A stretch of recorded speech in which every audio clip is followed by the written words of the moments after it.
Hello, I'm Dr. Chander. I'm a cardiologist. This is March 16, 2011, and our hearts go out to Japanese people who first had earthquakes, tsunami, and now threats of nuclear meltdown. Back here in the US, several questions are coming up. Is this radiation fallout come to our shores? How can we be proactive and be preventive and take care of ourselves in the light of this possible threat? Before we understand that, we have to understand a very important concept in radioactivity called half-life. If you have a piece of candy, if you have a bowl of sugar, if you have a bowl of salt, it's going to stay there till you consume it. But radioactive material continues to decay as long as it is there. And the time it takes for a radioactive material to go to half its potency is called half-life.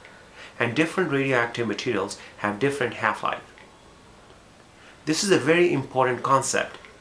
To give you some mind-boggling facts, uranium-238 has a half-life of 4.5 billion years. Uranium-235 has a half-life of 700 million years.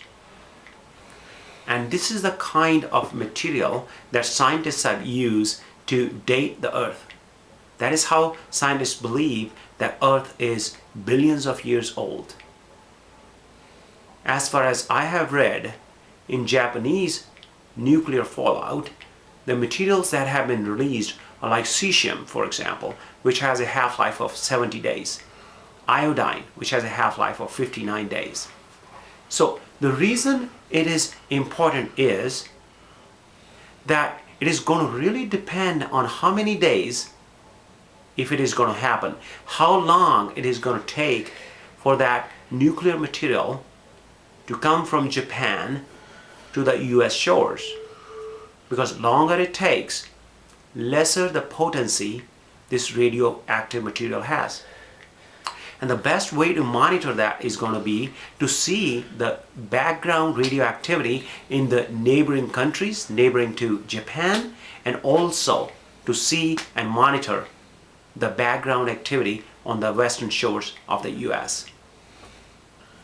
And I'm also hearing and reading that potassium iodide tablets are flying off the shelf, and people are taking them because obviously they want to take care of themselves, they want to protect themselves against the radiation damage.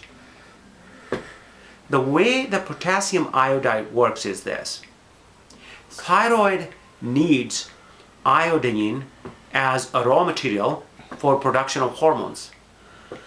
By giving you potassium iodide, what we are doing is we are filling the belly of thyroid so that it does not take up radioactive iodine when it is exposed to that.